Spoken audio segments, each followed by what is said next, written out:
Nag-apply na tauhan si Carmela sa isang hasyenda. Doon niya nakilala ang fraternal triplets na sina Sebastian, Santiago at Samuel. Pare-parehong gwapo, mayayaman, may pinag-aralan ng 3 binata. At ang hilig ang magkompetensya. Dahil inosente, ay napagtripan ng bunsong si Samuel si Carmela. Pilit nitong pinagpustahan ng bagong tauhan kasama ang 2 pang kambal, na kung sino ang unang mapapasagot sa kanila sa dalaga ay mananalo ng isang kabayo na mabilis sa karera. Nanalo si Sebastian sa pustahan. Sinagot siya ni Carmela na paniwalang paniwala na kahit hindi siya kagandahan at malayong malayo sa estado ng amo, tunay siyang gusto nito, hanggang sa magkaroon ng birthday party sa asyenda ng mga binata. Doon niya nalaman ang totoo. Napahiya siya sa maraming tao nang sabihin ni Samuel na pinagpustahan lang siya ng mga ito. Pahiyang-pahiya si Carmela dahil hinamak ang kanyang itsura, at ng gabing yun, nangako siya na babalik at maghihiganti sa 3 binata. Nang umalis ng hasyenda, doon niya nakilala ang isang babaeng doktor. Pinaganda siya nito, at lumipas lang ang taon, bumalik si Carmela sa hasyenda na isa ng magandang dalaga. Bumalik siya para sa isa lang na dahilan, at iyon ay ang maghiganti. Sabik ang takbo ni Carmela na susunod-sunod sa matandang babae na tauhan ng hasyenda. Napakalaki pala ng hasyenda, Del Fierro. Bulalas ng dalaga. Tinanaw pa ang malawak at malinis na takbuhan ng mga kabayo. Oo, kaya kailangan ng dagdag tauhan dito sa hasyenda. Kulang ang 20 taga-silbi rito. Sagot nito. Hindi naman lingid sa kaalaman niya na ang pamilya ng Del Fierro ang pinakamayaman at may pinakamalaking hasyenda sa kanilang lugar. Gagalingan ko sa trabaho, pangako yan. Huminto ang matandang babae at humarap sa kanya. Sandali siyang hinagod ng tingin. Nahihiya naman na tumungo si Carmela. Hindi ko alam kung tatanggapin ka nila, senyorito. Kumurap ang mga mata ng dalagang nag-angat ng muka. Mahilig sa magagandang babae ang triplets na iyon, palibhasay mga binata. Malungkot nitong wika. Hindi naman ho nakikita sa ganda ang pagiging maaasahan sa trabaho. Katwiran naman niya. Tama ka naman doon, pero hindi ganyan mag-isip ang mga senyorito ng Del Fierro. Tipid siyang umiti hanggang sa marinig ang yabag ng mga naguunahang mga kabayo. Natuon ang kanyang atensyon sa malawak na espasyo sa may bakod. Dahan-dahan ang naging takbo ng mga kabayo sa paningin niya habang sakay-sakay roon ang isang lalaki. Carmela, siya si Senyorito Samuel, ang bunso ng mga Del Fierro. Siya rin ang pinakapilyo. Narinig niyang wika ng matandang tauhan. Lumampas ang kanyang atensyon. Isang kabayong kulay kayumanggi ang kasunod ng itim na kabayo. Sakay pa ang isang lalaki. Siya naman si Senyorito Santiago, pangalawa sa kambal at hindi nalalayo sa pagiging pilyo ng bunso. Marahang napatango si Carmela habang pinagmamasdan ng kambal. Huminto ang mga ito at may ngiting luminga. Nasundan niya rin iyon ng tingin. Kumurap ang mga mata niya nang matanaw ang kulay abo na kabayo. Umaalog-alog doon ang nakasakay na binata. Napangiti siya ng kusa. Malayo man ay hindi lang ang magandang kabayo nito ang nakinang sa kanyang mga mata. Ganoon na rin ang angking kagandahang lalaki nito. Sino naman ho siya? Siya ang panganay sa Del Fierro fraternal triplets, si Sebastian, ang malaking kabaligtaran ng 2 kambal. Bumaba ang 3 makikisig na mga lalaki na kompleto ang suot na damit pang kabayo. Mula sa helmet at suot na boots, hawak ng mga ito ang tali ng kabayo habang naglalakad. Kung paano tignan ni Carmela ang 3 binata ay magkahalo ang pantasya at paghanga. Tila mga prinsipe kasi ang mga ito at nasa libro lamang para sa kanya. Halika na, ipapakilala kita sa kanila. Naunang maglakad ang matandang tauhan na sinundan naman niya. Huminto sila sa entrada ng bakod para abangan ng mga ito. Ikaw ang pinakahuling dumating dito sa pastulan, Sebastian. Wika ng bunso na si Samuel sa panganay. Ibig sabihin natalo natin siya. Segunda ni Santiago habang inaabot sa tauhan ng hasyenda ang kanya-kanyang tali ng mga kabayo na sadyang hinihintay sila. Seryosong tinignan ni Sebastian ang mga kakambal. Sa ilang linggong dumaan, pareho kayong talo sa akin. Pinagbibigyan ko kayo dahil iyon ang dapat gawin ng isang panganay. Hoy, Sebastian! Seryosong tinignan niya si Samuel na hinubadang suot na helmet. Tinuro pa siya nito. Sumusobra na yata ang kayabangan mo kapag ginamit ko si Denzel. Pagtukoy nito sa pinakamabilis na kabayo na iniwan ng ama, na nananatiling nasa kwadra dahil pinag-aagawan nila. At bakit ikaw ang gagamit sa kanya? Singit naman ni Santiago. Dahil ako ang bunso. Sa akin dapat siya mapunta. Maaalagaan ko ng husto si Denzel. Hindi nagpapatalong sabi ni Santiago. Pinagmamasdan lang ni Sebastian ang dalawang magkapatid. Noon pa ay pinag-aagawan na nila ang kabayong mas mabilis at matalino sa lahat ng kabayong nasa kwadra. Ikaw, Sebastian, wala kang sasabihin? Nagkabit-balikat lang siya bago bumaling sa kanyang kabayong lalaki. Mahusay ka, Ash. Kausap niya rito habang hinahaplos ang ulo nito. Binalingan niya ang mga tauhan. Marumi pa ang kwadra. Hayaan niyo muna silang makapagpahinga't makakain ng mga damo. Opo, senyorito. Diyan na kayo. Anya sa mga kapatid. Mauna na rin ako. Sumunod si Santiago sa kanya. Sandali! Sigaw nang naiwang si Samuel. Isang karera pa tayo para malaman na natin kung kanino mapupunta si Denzel.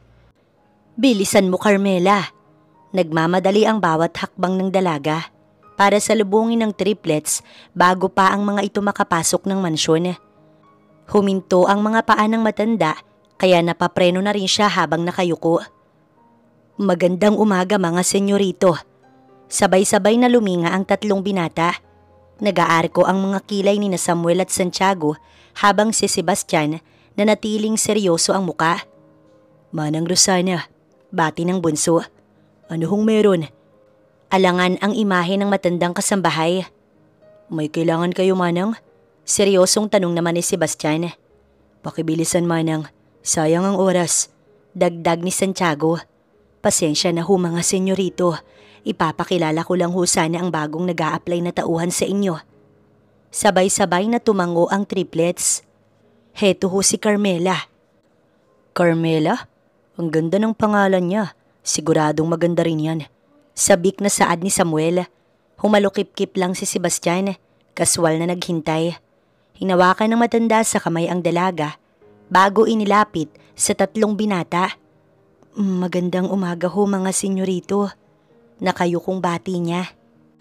Itaas mo naman ang mukha mo. Huwag mong itago yan. Saad ng bunso.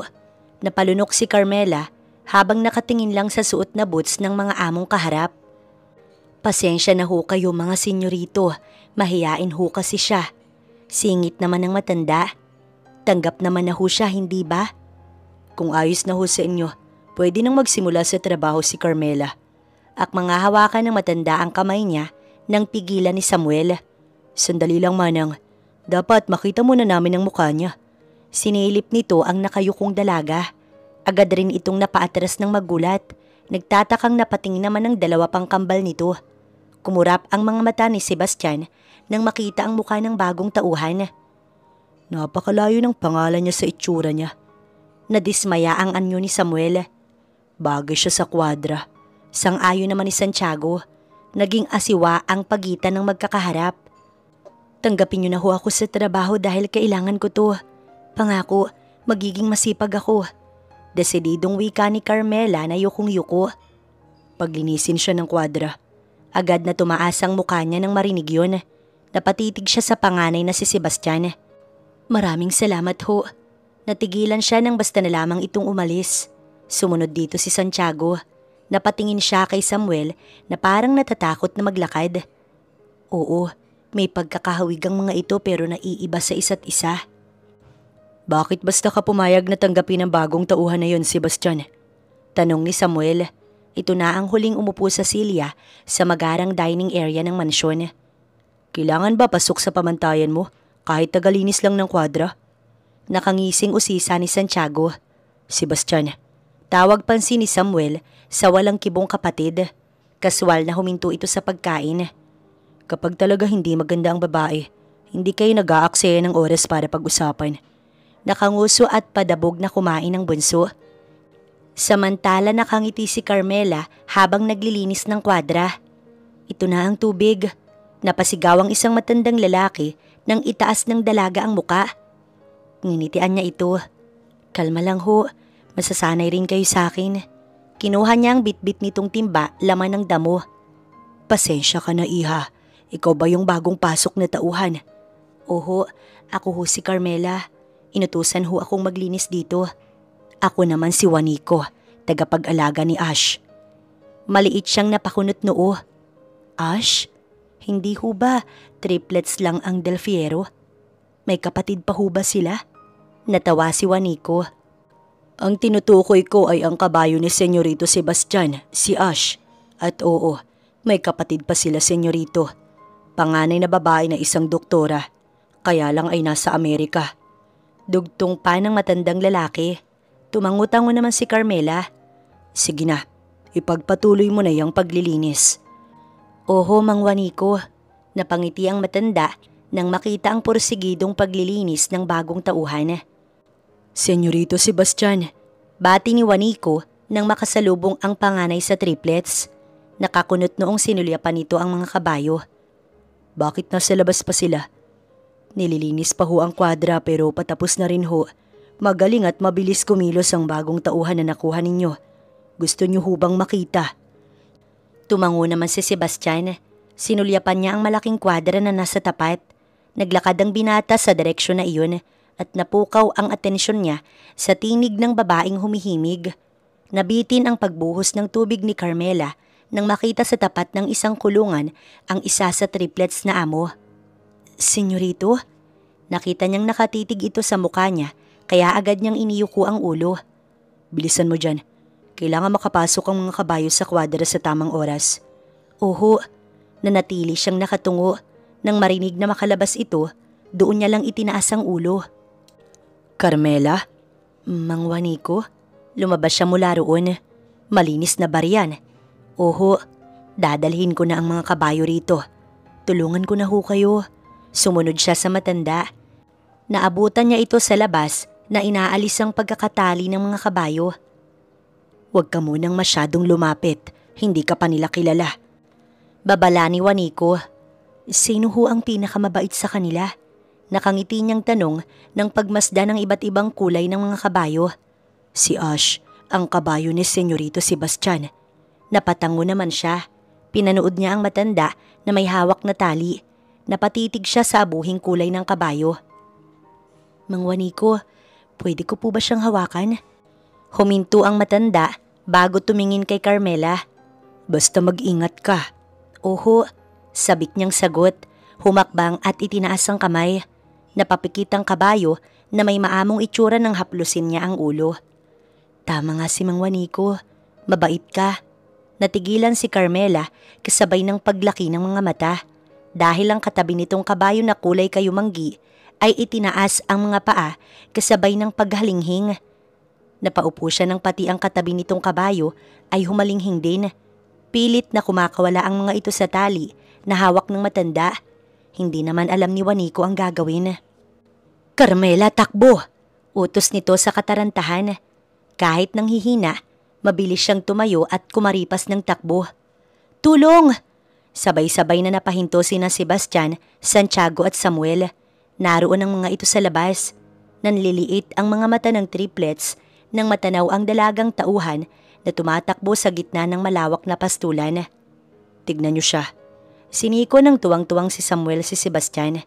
Ipinatong pa ang braso sa ibabaw ng kahoy na bakod. Tulong! Nakataas ang dalawang kamay ni Carmela habang halos hindi na umaapak ang mga paa sa lupa. Patuloy ang tatlong kabayo sa paghabol sa kanya. Mukhang mas mabilis pa siya sa kabayo. Segunda naman ni Santiago na tumabi na rin sa bunsong kapatid. Napahinga lang si Sebastian habang pinanonood ang dalaga. Malakas ang naging tawa ng dalawa niyang kambal nang madapa sa damuhan ng bagong tauhan. Mukhang mas marami pa siyang nakakatuwang pwedeng gawin. Makahulog ang saad ni Samuel nang lingain sila ni Santiago. Hawak ng pagod na si Carmela ang likod ng bewang nang makabalik sa kwadra. Matulin niyang naituwid iyon nang basta na lang sumulpot ang among si Sebastian na nakahalukip-kip kasunod ang kambal nito. "Senyorito?" Alangang bati niya. Narinig niyang muli ang halinghing ng kabayo. Natakpan na lang ng dalaga ang ulo bago napapikit. "Osh!" Rinig niya ang magaan na saway ni Sebastian. Dahan-dahan siyang nagmulat at luminga. Nakita niyang hindi lang ang kabayo nito ang naging kalmado, maging ang dalawa pa matapos ang pagtawag na iyon. Kabado niyang tinignan ng tatlong binatang amo. Napatingin siya sa nakangiting si Samuel. Kaswal siyang inakbayan nito habang tuwang-tuwa. "Napasaya mo kami kanina dun ah." Tinignan niya si Santiago na may ngiti rin sa labi. "Mabuti na lang pala. Pumayag si Sebastian na maging tauhan ka rito sa hasyenda." Dagdag pa nito. Sinulyapan niya si Sebastian na hindi nagbabago ang ekspresyon ng anyo. "Sebastian, tawag tayo ni Samuel sa balkonahe." Katok ni Santiago sa pinto ng kwarto ng silid ng kakambal. Kumunot noo ang binata habang nakaupo sa kama at may hawak na libro. "Para saan?" "Lumabas ka na para malaman natin." Tugon ni Santiago. "Halika na." Patuloy pa nito. Napipilitan siyang bumaba sa kama at lumabas. Nakangiting inabot ni Samuel sa dalawang kapatid ang baso ng alak. "Maupo kayo tuminom." Inukupahan ng may ngiting si Santiago ang silya habang si Sebastian na natiling nakatayo.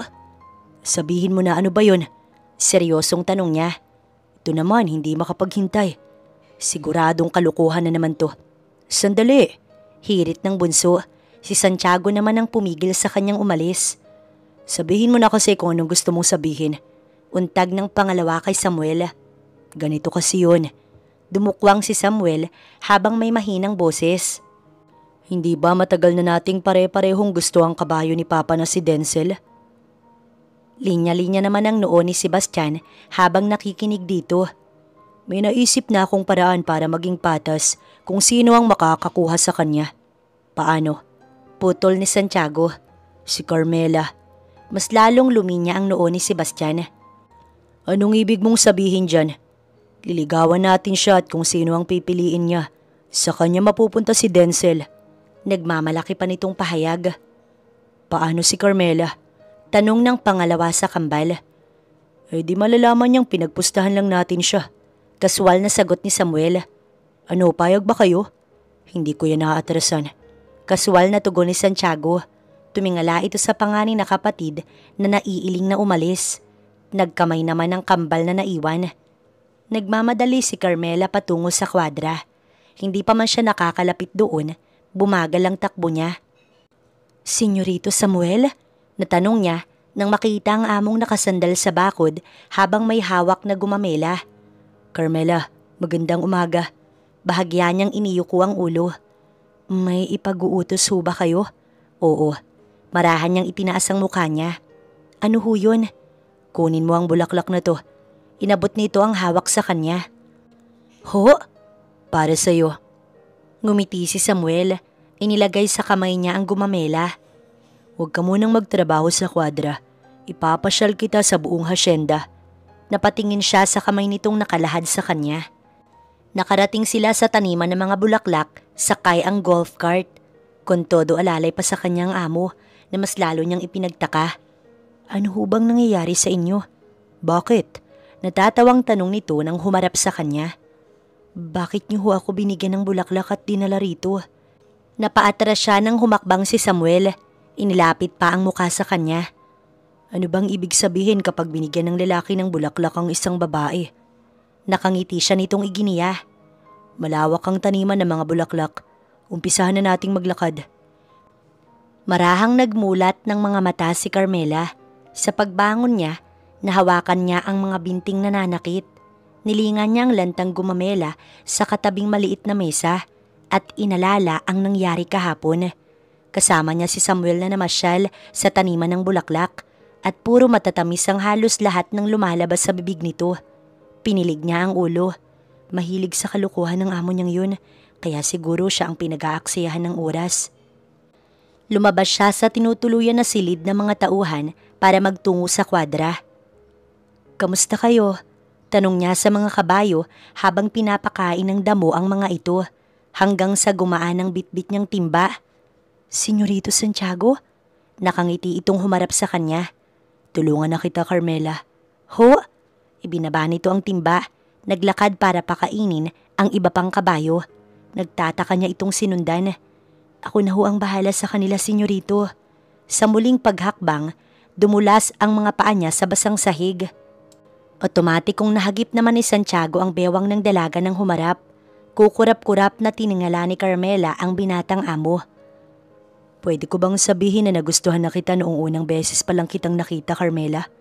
Tanong nito na ikinakunot ng kanyang noo. Wala sa loob ang dalaga habang nakaupo sa higaan ng magdilim. Naguguluhan siya sa ikinikilos ng dalawang kambal. Kasama niya buong maghapon ng among si Santiago. Halos ito ang gumawa ng trabaho niya na may ngiti sa labi. Hindi niya na alam ang iisipin kung bakit bigla na lang naging ganoon ang trato sa kanya ng magkapatid. "Anong plano mo bukas?" Tinabihan sa upuan ni Samuel si Sebastian na naroon sa pasyo. "Anong plano? Ikaw na ang makakasama ni Carmela bukas." Sabat naman nang lumapit na si Santiago. Nakapamulsa itong tumayo sa tapat niya. "Busy ako." Akma siyang aalis nang pigilan ng dalawa sa balikat. "Huwag mo kaming bigyan ng madaling kompetisyon. Hindi kami mag-e-enjoy, Sebastian. Tayong mga Dalfiero, magagaling naman lalaro." Seryosong saad ng bunso. "Pagbigyan mo na kami ni Samuel para matapos na to." Nakangising dagdag pa ni Santiago. Nakangiti si Carmela habang nakatanaw sa malawak na hasyenda. Gusto niyang kalimutan kung ano man ang gumugulo sa kanyang isip. Narito siya para magtrabaho at iyon ang gagawin niya. "Sumunod ka sa akin." Bigla na lang lumapit sa kanya si Sebastian. "Hihintayin kita sa labas." Seryoso siyang nilampasan nito. Sinundan niya ito ng tingin hanggang sa kusutin niya ang parehong mga mata at baka nananaginip lang siya. Huminto ang amo bago siya nilinga. "Bilis." Apura pa nito. Kahit naguguluhan, nagmamadaling naglakad si Carmela. Naabutan niya si Sebastian sa pastulan, hawak ang tali ng kabayo nito. "Senyorito?" Kinabahan siyang napalunok nang magtama ang mga mata nila nang lumingon ito sa kanya. "Halika na." "Saan po tayo pupunta?" "Malalaman mo rin." Humalinghing ang kabayo. Napatingin siya nang ilahad ng binata ang palad sa kanya. "Naghihintay na si Ash." Nahihiya siyang lumapit sa amo. Nahigit niya ang hininga nang magtungo siya sa likod ni Sebastian. Hinawakan na magkabilang bewang niya at isinakay sa kabayo. Nanginginig ang kamay niyang hinawakan ng tali ni Ash. Halos huminto ang tibok ng puso niya nang umupo sa likuran niya ang binata. "Tara na, Ash." Nagsimulang maglakad ang kabayo. Pinahinto nito ang kabayo sa talon. Nauna itong bumaba bago siya inalalayan. Rinig niya ang lagaslas ng tubig at lamig ng paligid. Namamangha niyang tinignan yun. "May talon pala rito sa hasyenda ninyo." Nakangiti niyang bulalas. "Ikaw pa lang ang unang nakakita niyan." Dahan-dahan niyang nilinga ang seryosong si Sebastian. Nagtagpo ang mga mata nila. "Bakit niyo ho nga pala ako dinala rito?" "Maganda ang lugar na to. Dapat makita mo rin." Napangiti siya. "Kahit kabaliktaran ko ang itsura nito?" Nilinga siya ng binatang amo. "Yun rin ba ang pinaniniwalaan mo?" Natahimik naman si Carmela. "Higit sa pisikal na anyo, mas maganda ang nilalaman ng puso. Katulad ng lugar na to. Sinong mag-aakala na may ganitong kagandang paraiso dito?" Diretsyong nakatingin ito sa mga mata niya. "Na parang ikaw, Carmela." Nilinga ng nakangiting dalaga ang amo. Naalala pa ang dalawang kambal nito. "Huwag niyong sabihin na gusto niyo rin ako, senyorito." Hindi naman makasagot si Sebastian. "Babalik na ho ako sa mansyon. Maraming trabaho ang naghihintay sa akin." Lalampasan na siya ng bagong tauhan nang akmang madudulas ito. Maagap niyang nasambot ang bewang ng dalaga. Nagkalapit ang mukha nila nito. Hinahabol ni Sebastian ang natatakot na mga mata ni Carmela. "Paano kung yun nga ang sabihin ko?" Doon napalitan ng kung anong kakaibang pintig ang puso ng dalaga para kay Sebastian. Halos walang agwat ang pagitan nila. Nakadukwang ito sa kanya habang mariin ang isang palad sa likod ng halos mabali niyang bewang hanggang sa ipaling ng amo ang muka para abutin ang labi niya. Pinagmamasdan ni Carmela ang muka sa harap ng salamin. Sinimulan niya sa makakapal niyang kilay, sa ilong na hindi gaanong katangusan at sa pisnging hindi rin makinis. Hindi rin tuwid ang kanyang itim na buhok hanggang sa hawakan niya ang labi. Naalala ang magaan na halik na idinampi ni Sebastian doon. Baka nga naman may nakita ito na maganda sa kabila ng pisikal niyang anyo at gusto niyang paniwalaan ng puso. Napangiti siya habang maluha-luha. Inayos niya ang suot na bestida. Pare-pareho siyang binigyan ng 3 binata ng panahon para malaman kung sino ang laman ng kanyang puso. Matapos lang ang 2 buwan, araw mismo ng ika-28 kaarawan ng triplets ng gabing yun. Buong pag-asang lumabas ng bahay si Carmela. Hindi niya inaasahan ng swerte na darating sa kanyang buhay. Isa sa Del Fierro triplets na pinapangarap ng marami ang naghihintay ng sagot niya.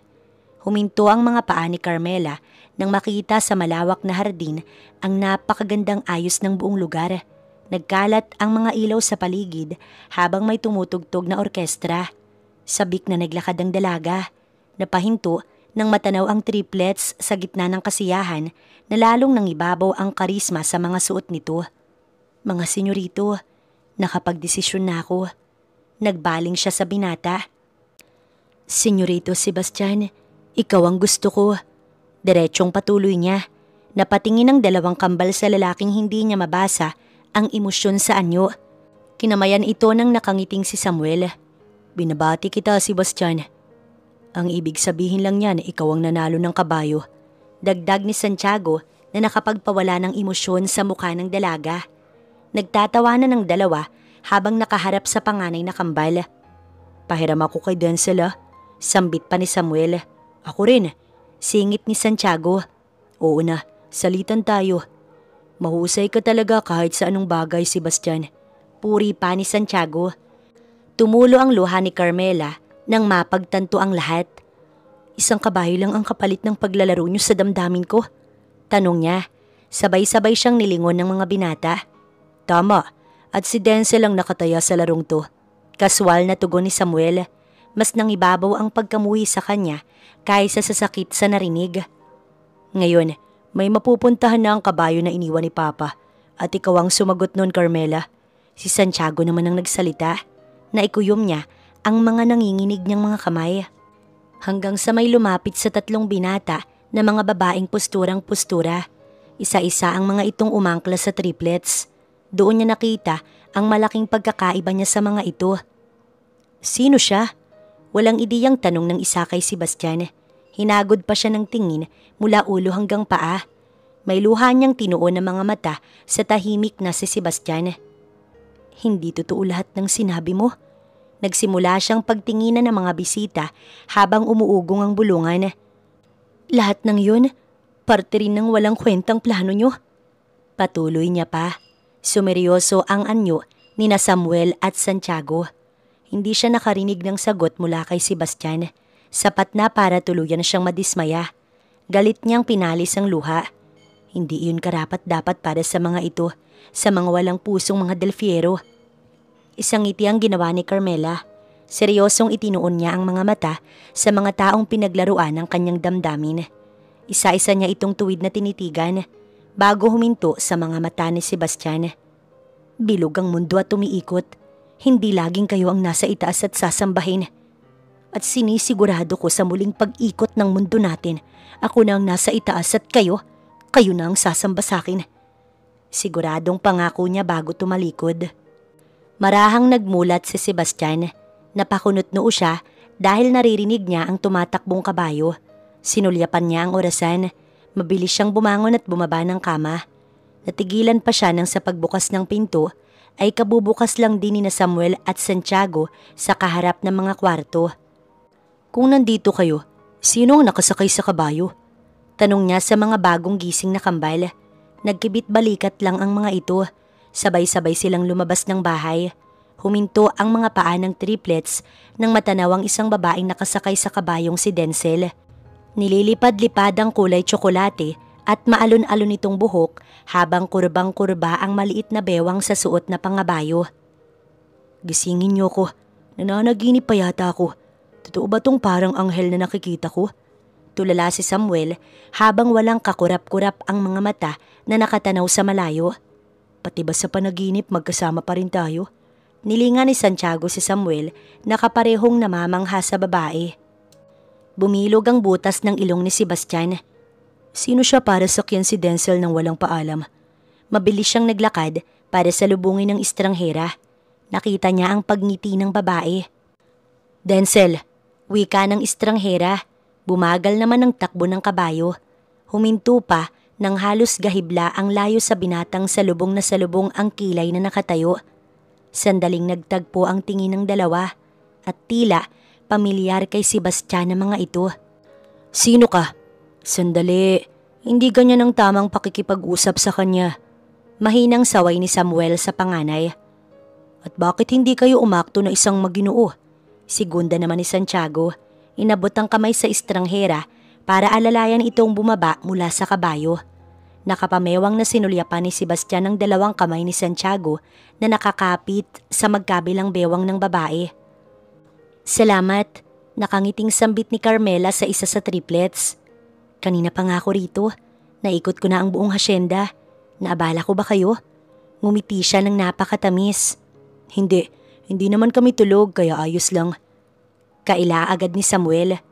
Kung gusto mo pang maglibot, pwede kitang samahan. Dagdag ni Santiago. Nanatiling pinagmamasdan ni Sebastian ang babaeng pamilyar sa kanya pero hindi niya mapangalanan kung sino. Seryoso siyang humakbang kaya sinalubong nito ang mga mata niya. Hindi mo pa sinasagot ang tanong. Sino ka at paano ka basta nakapasok sa hasyenda? Sorry, akala ko makikilala niyo ko. 2 taon lang naman kasi ang lumipas. Nagkatinginan ng tatlo nang nagtatanong ang mga anyo hanggang sa tumawa si Carmela. 2 taon lang yun, hindi niyo ko maalala? Dahan-dahang naglakad ang dalaga. Ako kasi, hindi ko kayo makakalimutan. Ang isang daliri ay pinalandas sa dibdib ni Samuel, sumunod kay Santiago. Sinalubong niya ang tingin ni Sebastian. Akmang ilalapat niya ang daliri sa malapad na dibdib ng binata pero pinigilan nito yun. Nagkatitigan sila bago binitiwan ni Sebastian ang kamay niya. Huwag mo kong hawakan, hindi kita kilala. Senyorito, natigilan siya nang marinig yun mula rito. Nakakunot noon niyang sinalubong ang mga mata ng estranghera. Sebastian, hindi na nga pala ako isang tauhan dito. Huminto ang tibok ng puso ng binata. Tama ang naging kutob niya kung sino ang babaeng to. Nalilitong tinignan ng kambal ang dalawa.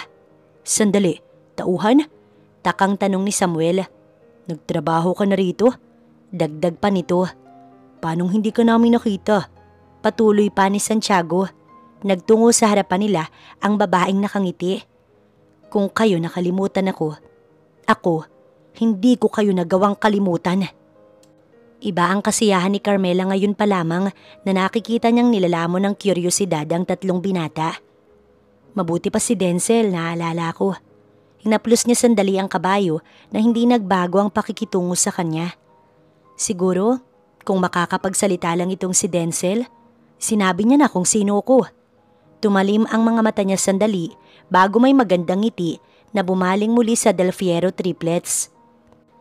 Madalas akong maglinis dyan sa kwadra. Sandali pa niyang sinulyapan ang kulungan ng mga kabayo sa di kalayuan. Bago seryosong tinignan ng bawat isang binatang nakatunghay lamang sa kanya. Yung babaeng pinagpustahan niyo. Napalitan ng tensyon ng sabik na anyo ni na Samuel at Santiago. Kapalit ng isang kabayo. Nakangiti niyang patuloy. Kumibot ang lalamunan ni Sebastian. Carmela? Mahina at sabay na wika ng dalawa. Doon lang umiti ang dalaga. Bingo! Magaling, naalala niyo na ako. Paanong sa loob ng 2 taon? Nagtatakang tanong ni Samuel habang hinahagod siya ng tingin mula ulo hanggang paa. Huminga siya ng malalim, kunwaring malungkot na sinulyapan ng mga ito. Sinabi ko naman sa inyo, bilog ang mundo. Heto na tayo ngayon, pantay-pantay. Dagdag niya na tumikwas pa ang isang kilay. Carmela, yung tungkol sa... Natigilan ng magpapaliwanag na si Santiago nang ilagay ni Carmela ang daliri sa pagitan ng labi nito. Sabay na nagsalubong ang mga kilay ni na Samuel at Sebastian. Ngiting-ngiti siya habang umiiling-iling. Don't mind it, Santiago. Nandito ako hindi para sa walang kwentang nakaraan. Awat niya nang dahan-dahang alisin ang kamay. Napatingin si Carmela kay Sebastian na humarang sa gitna nila. Bakit ka nandito at sinong nagpapasok sa'yo? Sebastian, hindi ka nagbago. Sagutin mo na lang.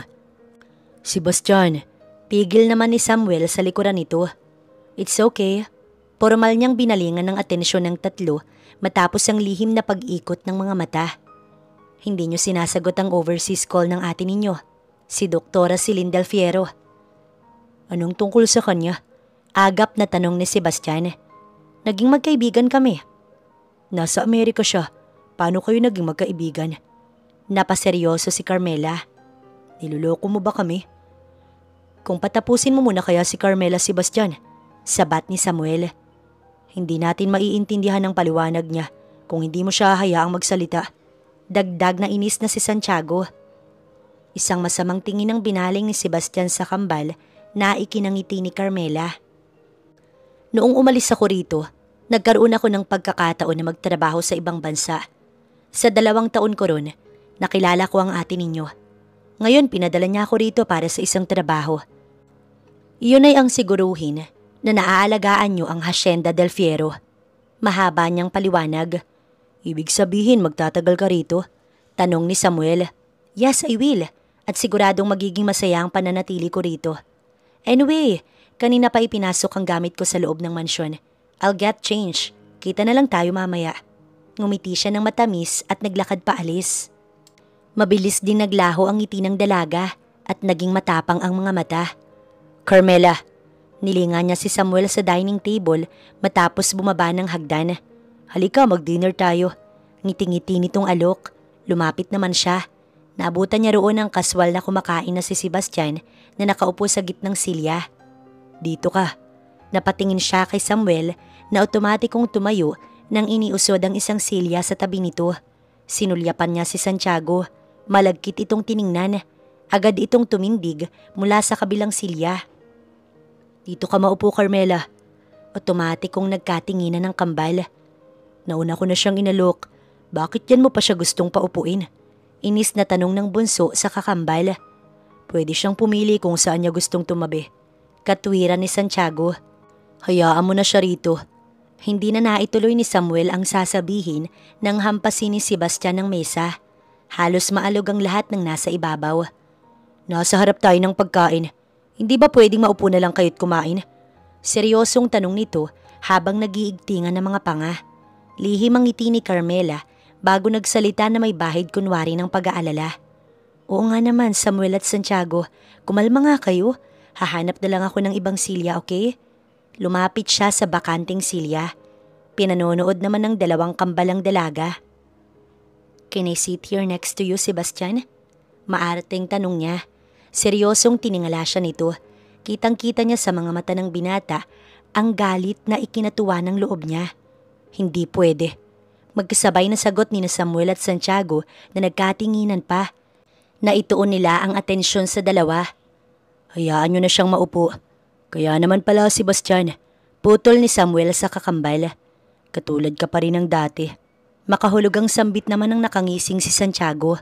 Hanggang sa matahimik sila. Wala na akong gana. Padabog na tumindig ang binata. Walang emosyon na tinignan si Carmela bago umalis. May maliit na ngiti ang dalaga nang sundan ito ng tingin. Pero nang harapin ang 2 kambal sa mesa, ay pinaawa niya ang magandang anyo. Hawak-hawak ni Carmela ang manipis na baso laman ng wine. Naroon siya sa balkonahe kahit malalim na ang gabi. Carmela, ngumiti siya kay Santiago na lumapit. Kanina ka pa ba naghihintay? Tanong nito ng bulungan niya kanina matapos mag-dinner na magkita sila at samahan siyang uminom.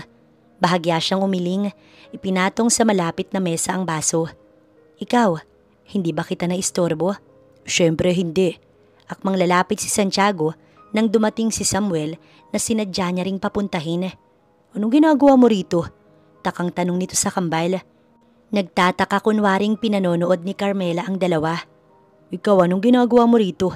Balik tanong ni Santiago. Nagharap ang dalawa. Sasamahan ko si Carmela. Desididong wika ng bunso. Ako rin, nandito ko para samahan siya. Galit na nagtitiga ng magkapatid. Sandali lang. Pumagitna siya sa mga ito. Huwag na kayong magtalo.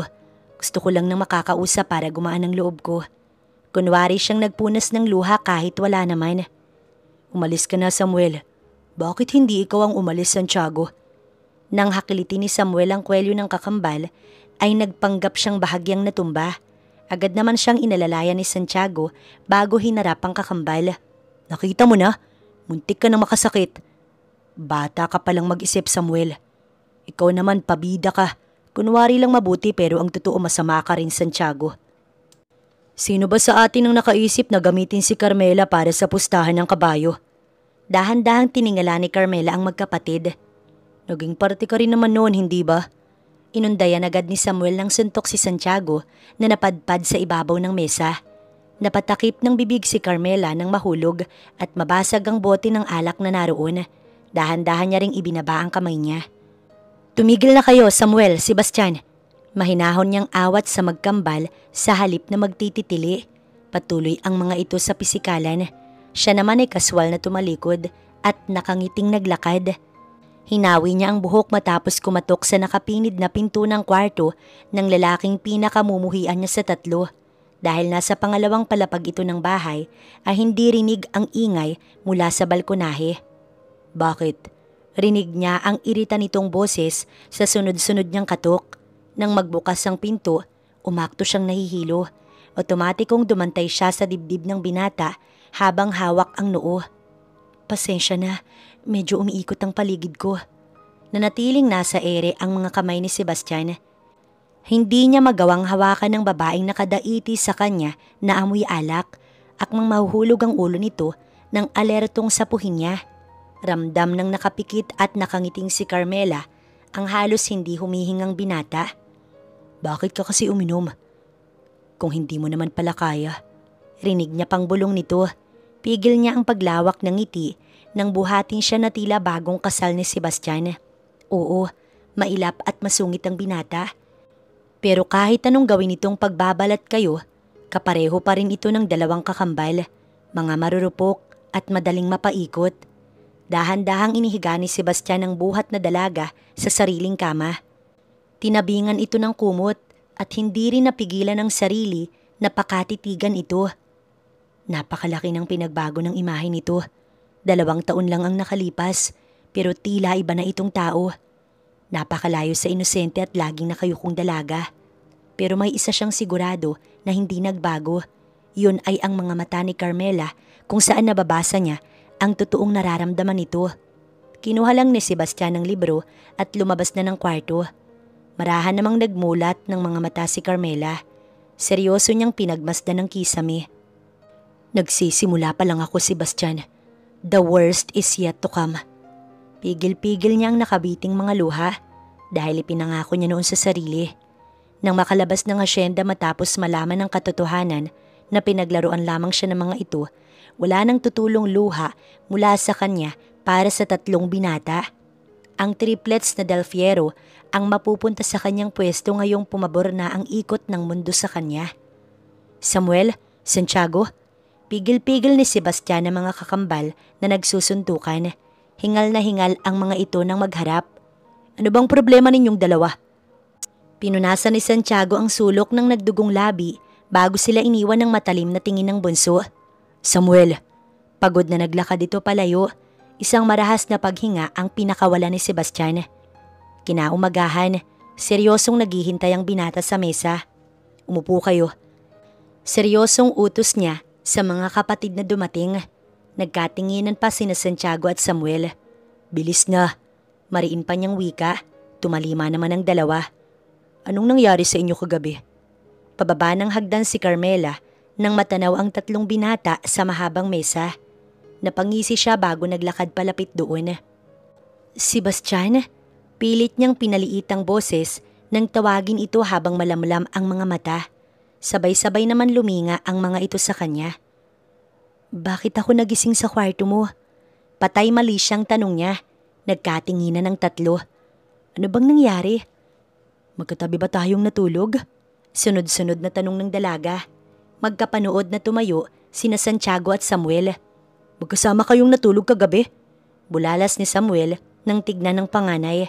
Dahan-dahang tumayo si Sebastian. Naparami yata ang inom ko, pero paano ko napunta sa kwarto mo? Patuloy ni Carmela. Sebastian, tinatanong ka ni Carmela. Inis na wika ni Santiago. Masamang tingin ang ipinukol niya sa dalaga. Wala akong matandaan kagabi, pero wala namang nangyari sa atin, di ba? Sumagot ka. Si Samuel naman ang lumapit sa kakambal. Walang nangyari. Bakit nga siya nasa kwarto mo? Ulit nang napipiko na si Santiago. Nakakunot noong tinignan ng binata ang mga kambal niya. Ano bang iniisip niyong gagawin ko sa kanya? Ang iagrabyado siya? Buwisit na dagdag pa ni Sebastian. Tumalim ang mga mata ni Carmela nang marinig yun. Pinakikiramdaman niya ang tatlong magkakaharap na nagkakapikunan. Pumayag ka nga na pagpustahan ako, hindi ba? Magkapanunod na lumingon ang triplets sa kanya. Napatiimbagang si Sebastian. Lumapit si Carmela sa gitna ng tatlo. Pero siguro naman sa pagkakataon na to, walang ginawa sa akin ng kakambal ninyo. Hindi ba, Sebastian? Diretso siyang tinitigan nito sa mga mata. Lasing kang kumatok sa kwarto ko. Bago ka pa mahimatay, inihiga na kita sa kama. Yun lang. Humarap si Carmela kina Samuel at Santiago. Sana nga, ganun lang ang ginawa sa akin ng kakambal nyo. Nanatiling nakatitig ang dalawa kay Sebastian. Lumabas ng mansyon si Carmela nang humapon. Sandali pa siyang natigilan nang matanaw si Sebastian sakay ng kabayo nito. Wala sa loob na pinagmasdan niya ang angking kagwapuhan nito sa likod ng papalubog na araw. Nang matauhan, pinilig niya ang ulo. Desidido ang anyo na ituloy ang nasimulan. Ash! Awat ni Sebastian sa kabayong tumatakbo nang matanaw ang dalaga.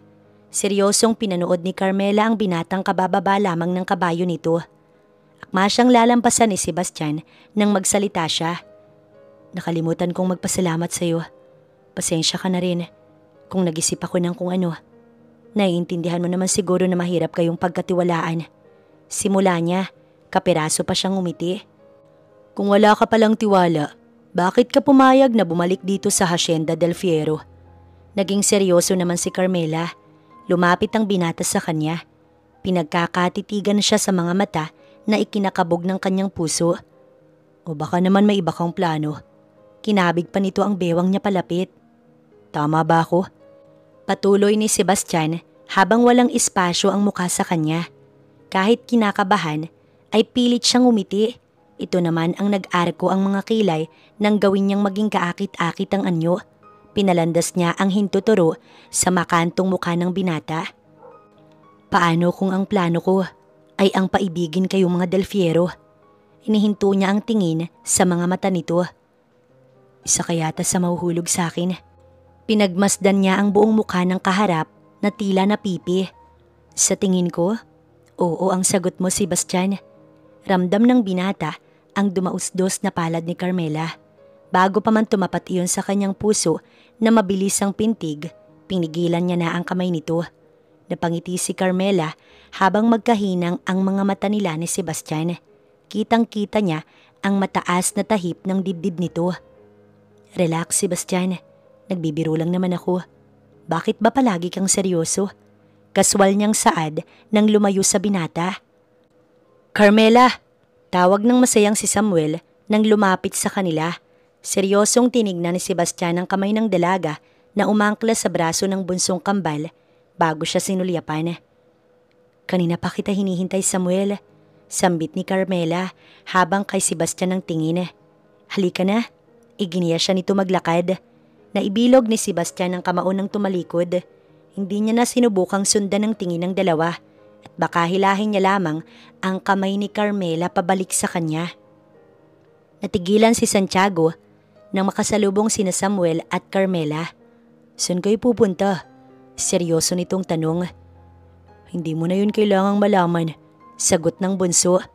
Carmela, hindi ba gusto mong malibang dahil sa problema mo? Bakit hindi natin gawin ang ginagawa mo noon? Nakangiting patuloy ni Santiago habang kumikislap ang mga matang nakatitig sa kanya. Bulag ka ba, Santiago? Aalis kami. Katwiran pa ni Samuel. Tumahimik ka nga. Ikaw ba ang kausap ko? Akmang lalapitan ng pikon na si Samuel ang kakambal nang pigilan ni Carmela bago tiningnan si Santiago. Si Samuel muna ang gusto kong makasama. Malungkot niyang wika. Lihim ang kanyang ngiti nang makita ang bumakas na sakit sa anyo ni Santiago. Napangiti naman si Samuel. Narinig mo yon, Santiago? Halika na, Carmela. Dinala siya nito sa taniman ng bulaklak. Seryosong tinanaw niya iyon habang nakahalukip-kip. 2 taon nang nakalipas bago muli niyang nasilayan ng tila isang litrato na lugar na ito.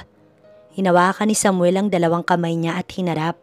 Nagtama ang mata nila at habang nakatitig siya rito, galit lang ang mayroon siya. Lalo na't alam niyang ito ang pasimuno ng lahat kung bakit siya narito.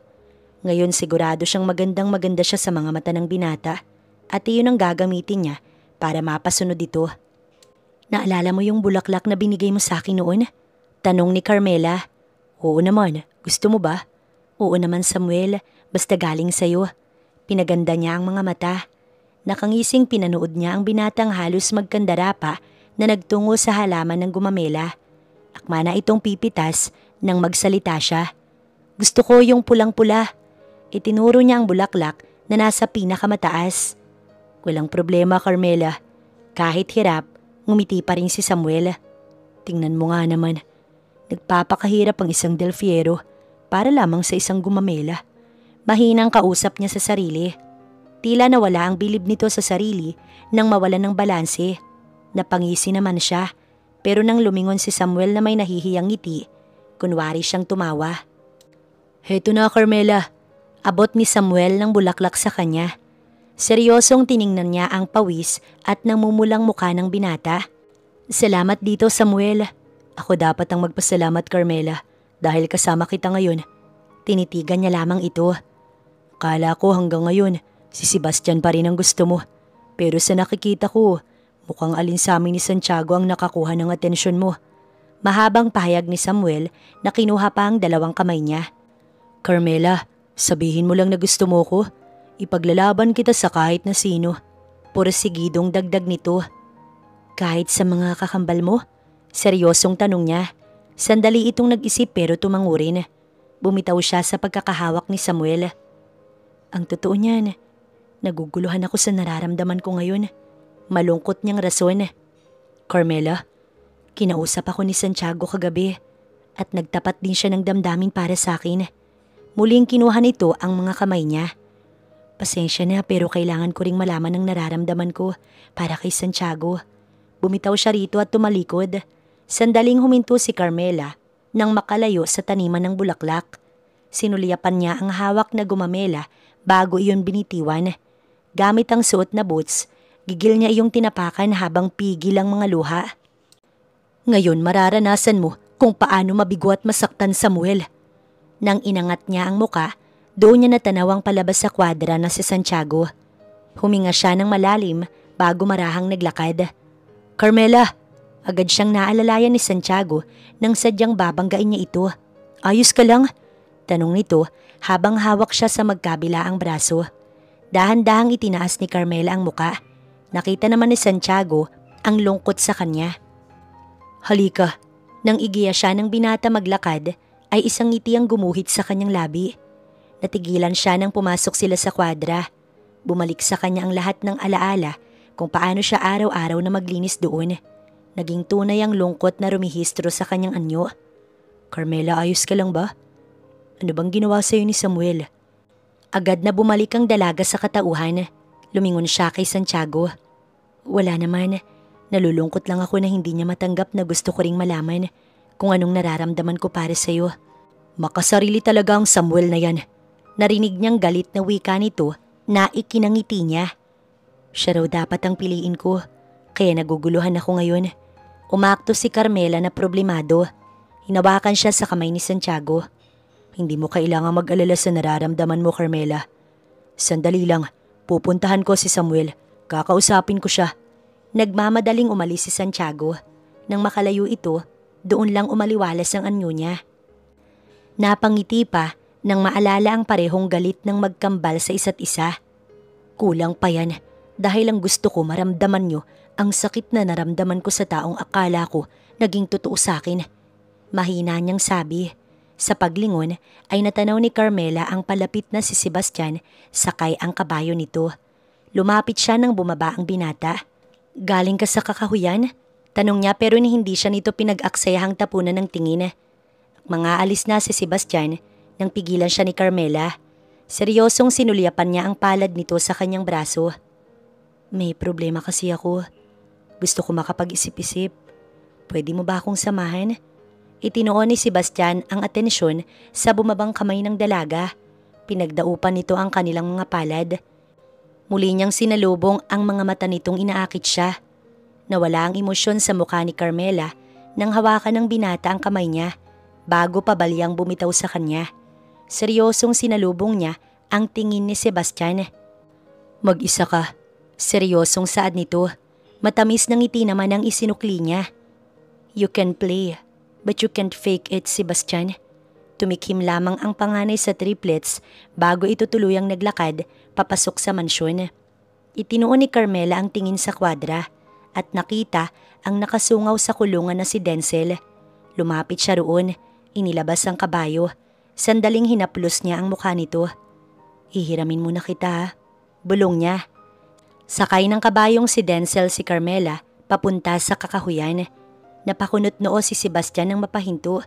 Hindi rin nakatiis na lingunin ng dalaga nang marinig ang yabag ng kabayo. Anong ginagawa niya? Nasisiraan na ba talaga siya? Tanong niya sa sarili nang makita itong sakay ng sariling kabayo. Gigil siyang pumamewang at napabuntong hininga. Nasulyapan pa ang langit na nagsisimula ng magdilim. Nang makarating si Carmela sa talon, seryoso niyang tiningalayon at tanging naalala lamang niya ay ang binatang si Sebastian. Si Sebastian na akala niya noon ay totoo sa kanya. Si Sebastian na unang hinangaan at minahal niya, pero hinayaan lang siyang paglaruan at masaktan. Tumapak siya sa isang malaking bato. Doon niya nakita ang refleksyon sa malinaw na tubig. Hinawakan niyang mukha niya. Carmela, ibang-iba na ang trato nila sa'yo. Kung tingnan ka nila, hindi na katulad noon. Maganda ka na ngayon. At higit sa lahat, malapit mo ng pagbayari ng mga taong nanakit sa'yo. Pero bakit hindi ka pa rin masaya? Bakit mas pangit pa sa mukha mo noon ang nararamdaman mo ngayon? Kasabay ng pag-agos ng tubig mula sa talon ng kanyang luha. Carmela, otomatiko siyang napalingon at naroon si Sebastian. Anong ginagawa mo rito? Tanong niya dahil hindi niya inaasahan ang pagsunod ng binata. Pasimple ang naging pagpunas niya ng luha. Delikado dito sa kakahuyan. Huwag mong sabihing nag-aalala ka para sa akin. Nakakunot noong sinalubong nito ang tingin niya. Bakit noon kahit kapurit, hindi yan ang naramdaman mo noong alam mo na pinagpustahan niyo kong tatlo? Carmela, humakbang ang magpapaliwanag na binata. Para saan pa ngayon na narito ka, Sebastian? Naging seryoso ang tinig ni Carmela.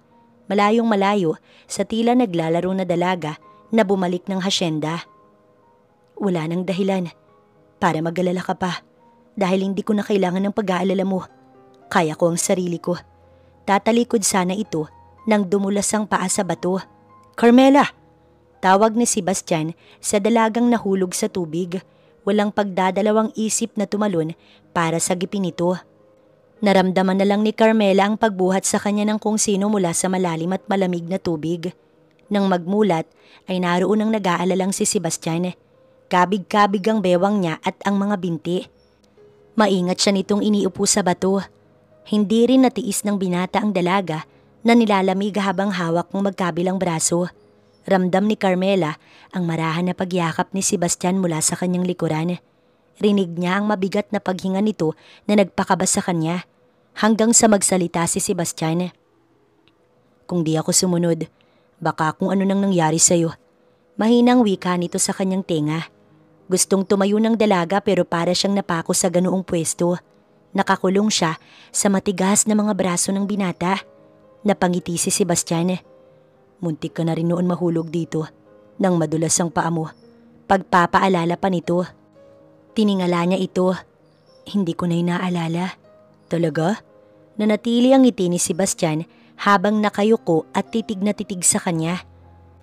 Ako kasi naaalala ko pa kung gaano ka katakot nun. At ang akala kong tuluyan ka nang nagbago. Nagkamali ako. Dahil nakikita ko pa rin ang takot na iyon ngayon sa mga mata mo. Nanatiling magkahinang ang kanilang mga mata. Rinig na rinig ni Carmela ang puso at bago pa tuluyang mabingi roon, mabilis siyang tumayo. Pakinggan mo muna ako, Carmela. Tumindig din ang seryosong si Sebastian. Marahang sinalubong ng dalaga ang tingin nito. Hindi ako nakahingi ng tawad sa iyo noon. Kasi hindi mo naman talaga gusto. Inis niyang tugon. Hindi mo ginusto namang hingi ng tawad dahil sinadya mo rin ang ginawa mo sa akin. Nag-enjoy ka rin.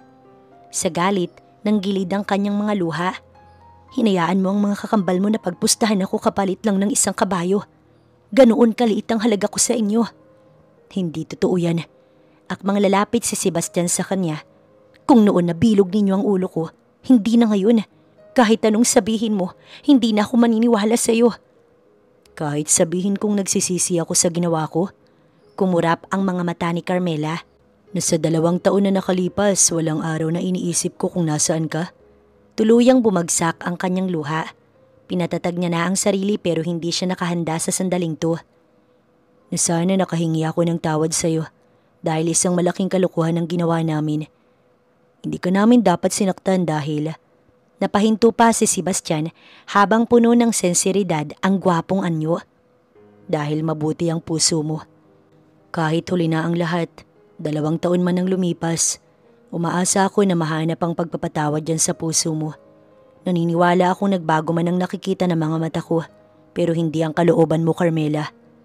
Matapos ang araw na yun, wala nang gana ang dalaga na patuloy na sirain sa isa't isa ang triplets. Naging tahimik ang mansyon. At dapat maging masaya siya dahil nagawa niya ang plano. Pero bakit hindi niya maramdaman na nagtagumpay siya? Nakuha lang ang atensyon niya sa pagtanaw mula sa balkonahe nang tumunog ang kanyang cellphone. Hello, Dr. Celine. Kamusta ka, Carmela? Maayos naman. Pinatatag niya ang boses bago pinunasan ng mga luha. How are my brothers? Tingin ko maayos po sila. Maayos din ba ang pakikitungo nila sa'yo? Oo naman, napakaganda ba naman ang mukhang ginawa mo? Kagaya pa rin ba sila ng dati? Ikaw na ang bahala sa kanilang magturo ng dapat nilang matutunan. At napakaswerte ko na makasalubong ka noong gabing yun. Inadya ng tadhana na makilala kita, Carmela. Seryosong dagdag pa ng doktora sa kabilang linya. Kumurap ang mga mata ni Carmela. Naalala ang gabing lumaya siya sa Hacienda del Fierro. Nahimatay siya noon sa sobrang sama ng loob at naroon ang kotse ni Celine para siya'y tulungan. Hindi na rin ito tumuloy sa pagdalo sa kaarawan ng mga kambal matapos niyang ikwento ang nangyari. Nangako ito na tutulungan siya. Dinala siya sa Amerika. Inayos ang kanyang muka at isang misyon ang binigay nito. Ang pagbayari ng ginawa ng triplets sa kanya. At hindi niya dapat kalimutan ang bagay na yun. Hindi siya dapat makinig sa kanyang puso. Sa paglingon ni Carmela, nakita niya ang nakatayong si Sebastian. Dahan-dahan niyang ibinaba ang cellphone. Kanina ka pa ba dyan? Narinig mo ba ang pinag-usapan namin? May lukot ang noo nito nang humakbang palapit.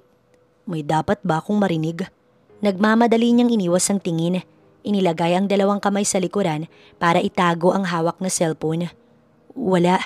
Sinulya pa ni Sebastian ang alak sa ibabaw ng mesa. Umiinom ka? May problema ka ba? Muling binalikan ng tingin ni Carmela ang nagtatanong ng binata.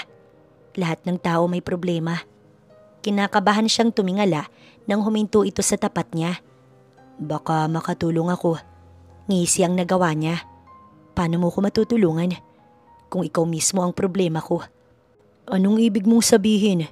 Doon lang siya natigilan at naalala ang mga sinabi nito sa talon dahil doon nagkaroon ng konting duda sa kanyang plano. Wala.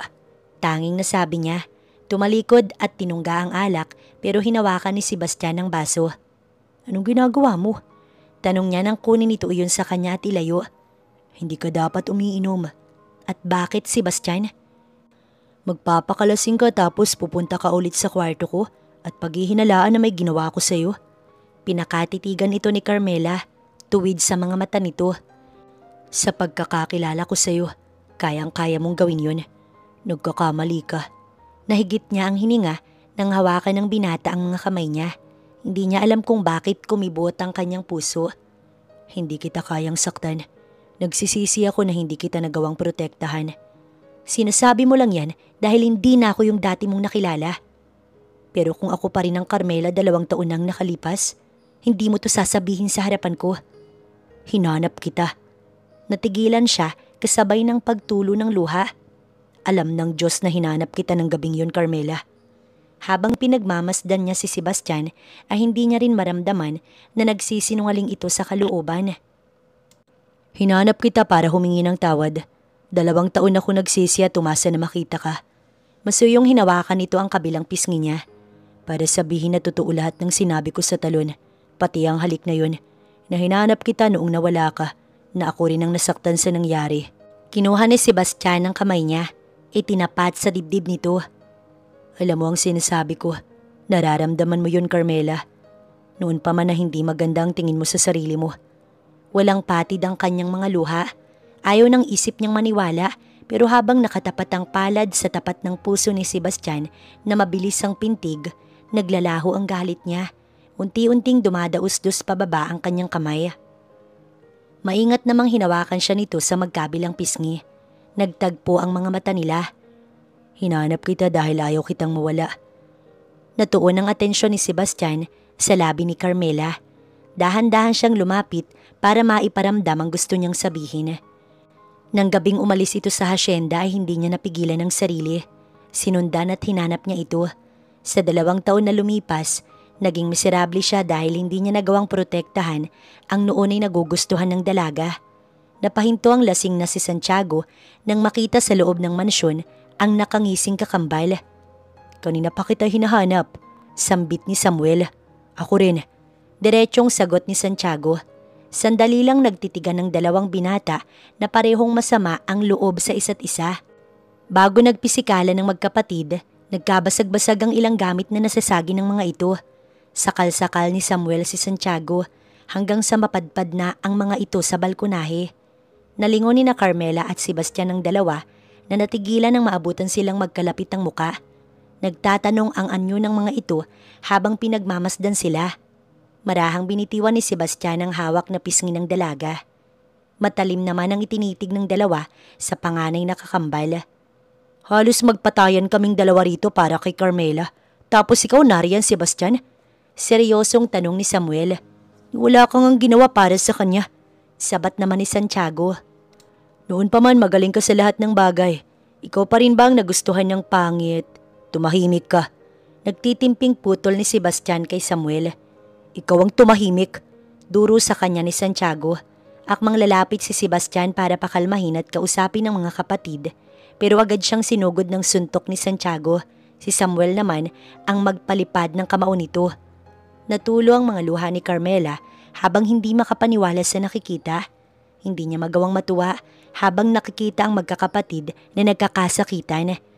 Lalo na't alam niyang siya ang sumira sa mga ito. Agad na umawat si Sebastian sa mga kapatid na nagpapalitan ng suntok at sipa. Tama na, Samuel, Santiago. Hanggang sa mahulog mula kay Samuel na isang baril. Kinuha agad nito iyon pero pinigilan iyon ni Sebastian. Nag-agawan ng triplets ng Del Fierro sa baril. Ibigay mo sa akin yan, Samuel. Magkakapatid tayo. Kausap ng panganay dito. Pero tinalo mo kami. Desmayadong sagot nito. Nasapo ni Carmela ang bibig nang pumutok ang baril. Nagkatitigan ng takot na mga mata ng 3 kambal na magkakaharap hanggang sa bumagsak ang isa. Sebastian! Umiiyak na dinaluhong niya ang binata. Nabitiwan naman ng gulat na sina Samuel at Santiago ang baril habang pinagmamasdan ng kakambal. Pilit na tinakpan ni Carmela ang dumudugong tagiliran ng binata. Hirap nitong itinaas ang palad na may dugo na agad niyang inabot bago hinawakan iyon ng mahigpit. Binalingan niya ang 2 kakambal nito na tulala habang may mga luha. Tumawag kayo ng tulong, pakiusap! Natagpuan ni Carmela ang sarili sa loob ng hospital. Mula sa salamin ng pinto ng operating room, naroon ang isinugod nilang binata. Sebastian, lumaban ka! Habang nakikita ang pag-aagaw buhay nito, ay bumalik ang mga alaala kung paano niya ginustong sirain ng magkakapatid. Napapikit siya kasabay ng pagtulo ng mga luha. Patawarin mo ko. Wala ka sana rito ngayon kung hindi ko naisip ang maghiganti. Maghiganti? Marahan siyang napalingon. Naroon sina Samuel at Santiago na lubos ang pagtataka. Ulitin mo ang sinabi mo, Carmela. Utos ni Samuel. Pinunasan ng dalaga ang mga luha. Dahan-dahang humarap sa mga ito. Ginawa mo lahat ng to para lang maghiganti? Tanong ni Santiago. Nagsinungaling ako noong sinabi ko na nakalimutan ko na ang ginawa niyo sa akin. Dahil iyon mismo ang dahilan kung bakit ako nasa harapan niyo. Ibig sabihin, pinaglaruan mo lang kaming dalawa ni Santiago. Katulad ng ginawa namin sa iyo noon. Napagtanto ni Samuel. Tumango siya ng marahan. Napatingala naman ang hindi makapaniwalang si Santiago hanggang sa suntukin ni Samuel ang pader. Nanganganib ang buhay ng kakambal namin dahil sa pareho naming kahangalan. Pagsisisi nito, nagpadala kami sa iyo at nakalimutan na magkakapatid kami. Sambit naman ni Santiago. Ako dapat ang sisihin sa nangyari. Napatingin sila sa nakayukong si Samuel na nagpunas pa ng luha. Ako ang punot dulo ng lahat. Ako ang nakiusap na gawin ng pustahan kapalit ng kabayo. Pagkatapos, ako ang gusto kong piliin mo sa aming tatlo, Carmela. Naiiling pa nitong patuloy. Tinignan siya nito sa mga mata. Hindi ko inaasahan na ang gandang ginugusto ko ang maglalagay sa panganib ng buhay ng kapatid ko. Pero hindi ko ipagpapalit ang kakambal ko sa isang babae. Patawarin mo ko, Carmela. Sa lahat ng nagawa ko sa iyo, walang kasalanan si Santiago, lalo na si Sebastian. Seryosong pahayag nito. Hindi ko dapat hinayaan na mangyari yun at magkasira kaming magkakapatid. Patawarin mo rin ako, Carmela. Saad naman ni Santiago bago sinulyapan ng kakambal. Patawad, Samuel. Patawarin mo rin ako, Santiago. Nagyakap ang dalawa. Umiiyak siyang bumaling sa pinto ng operating room. Sebastian, gumising ka na. Para marinig mo na pinapatawad ko na kayo. Marahang nagmulat ng mga mata si Sebastian. Bumungad ang mukha ng dalawang kakambal niya. Sebastian? Niyakap siya ng tuwang-tuwang si Samuel. Napangiwi siya habang hawak ang tagiliran. Pasensya na. Agad na lumayo ang bunsong alangan ng ngiti. Bumangon siya paupo. Inalalaya naman siya ni Santiago. Ayos na ba ang pakiramdam mo? Tanong pa nito. Oo. Hanggang sa matahimik sila. Kayo, nisaktan ba kayo? Tanong niya sa dalawa. Hindi, ikaw nga ang nasaktan. Seryosong sagot ni Samuel. Kaya pasensya ka na, Sebastian. Ako na lang ang sisihin mo sa lahat. Simula nung maisipan ko na pagpustahan si Carmela at hanggang ngayon namuntikan na manganib ang buhay mo. Patawarin mo ko. Ganoon din ako, Sebastian. Dapat ako ang tumama kay Samuel. Dagdag ni Santiago. Nangyari na ang nangyari. Ang gusto ko lang na lagi ninyong tandaan sa tiyan pa lang ni Mama. Magkakasama na tayo. At sana, walang anuman o sino man ang makapaglimot sa ating tatlo nun. Higit pa tayo sa magkakapatid. Magkakarugtong ang puso natin at ang buhay. Pangako, Sebastian Santiago. Magtitino na ako para hindi na ulit mangyari ang paghihiganti. Napatingin ang binata sa natigilang bunso. Paghihiganti? Ulit niya habang nakakunot noo. Sinadya ni Carmela na magkasira tayong magkakapatid. Segunda ni Santiago. Hindi niya maiisip gawin yon kung noong una pa lang hindi na natin siya sinaktan. Sagot ni Sebastian. Inani lang natin kung ano ang tinanim natin sa kanya. Nakahingi na kami ng tawad sa kanya bago siya makaalis. Seryosong tiningnan ni Sebastian si Samuel. Nagpaalam na siya kanina. Noong magkaroon ka ng malay, pinasasabi niya na lang na napatawad niya na tayo. Alangang paliwanag nito. Hindi siya pwedeng umalis ulit. Mabilis niyang hinawi ang kumot hanggang sa mahawakan ng sumakit na tagiliran. San ka ba kasi pupunta? Tanong ni Santiago na alalay agad siya. Pipigilan si Carmela na umalis. Hahayaan niyo ba akong gawin yun? Tanong niya sa mga kakambal na nagkatinginan. Doktora Celine, pabalik na ho ako riyan. Maayos na si Sebastian. Gising na siya at gusto ko rin na putulin ang kasunduan natin. Kausap ni Carmela sa cellphone ang kapatid ng triplets. Naiintindihan ko. Hindi ako masaya na kailangang umabot sa ganito ang mga kapatid ko. Lalo na kay Sebastian. Pero sigurado kung may natutunan sila sa nangyari. Ganoon din ako, doktora. Napagtanto ko na walang mabuting maidudulot ang paghihiganti. Hindi magbubunga ng magandang magtanim ng galit sa puso. Pinunasan niya ang mga luha at ngumiti. Tiningala ang maliwanag na langit. Simula ngayong araw, hindi niya nahahayaan na manalo ang puot sa kanyang puso. Sa halip, sisimulan na niyang magpatawad at mabuhay ng maluwag. Humakbang si Carmela palapit sa kotse.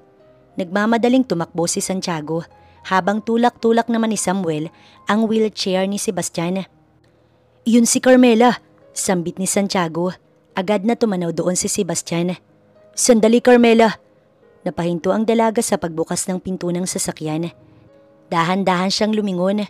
Naroon ang Del Fierro triplets na hingal na hingal. Nagtagpo ang mga mata nila ni Sebastian. "Hindi ko hayaan na mawala ka ulit. Sebastian, hindi ka ba galit sa akin?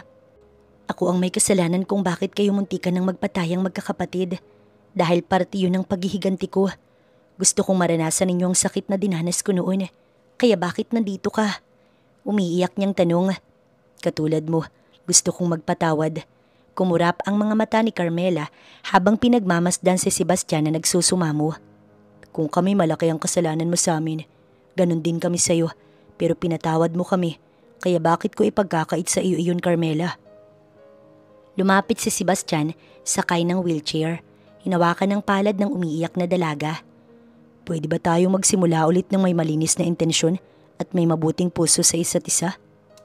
Pinagmasdan niya ang lalaking unang minahal at alam niyang kahit natakpan ng galit ang pagmamahal niya rito, nanatili iyon sa sulok ng kanyang puso. "Carmela, gusto kitang makasama dahil gusto kita." Pag-amin ng nakatingalang si Sebastian sa kanya. Umiiyak niyang sinulyapan sina Santiago at Samuel. Nakangiti ang mga ito ng tumango. Muli niyang binalikan ng tingin si Sebastian. Dumukwang para sapuhin ang mga pisngi nito. "Noong gabing yun, ikaw ang pinili ko, Sebastian. At hanggang ngayon, ikaw pa rin ang pipiliin ko." Siniil siya ng halik ni Sebastian na agad niyang tinanggap. Haplos-haplos nito ang mga luha niya nang muli silang magharap. "Hindi ko sasayangin ang pagkakataon na ibinigay mo. Mamahalin kita habang buhay, Carmela." Umiiyak siyang tumango-tango sa lalaking pangahawakan niya ang pag-ibig para sa kanya at ang pag-ibig niya para rito. Nakangiting pinagmasdan ni na Samuel at Santiago ang dalawang parehong mahalaga sa kanila. Simula noon, naging payapa at tahimik ang Hacienda Del Fierro. Matyagang naghihintay sina Samuel at Santiago sa pag-ibig na para sa kanila. Habang sila ni Sebastian ay nagpatuloy ang pag-iibigan, nagpakasal at nagkaroon ng mga anak.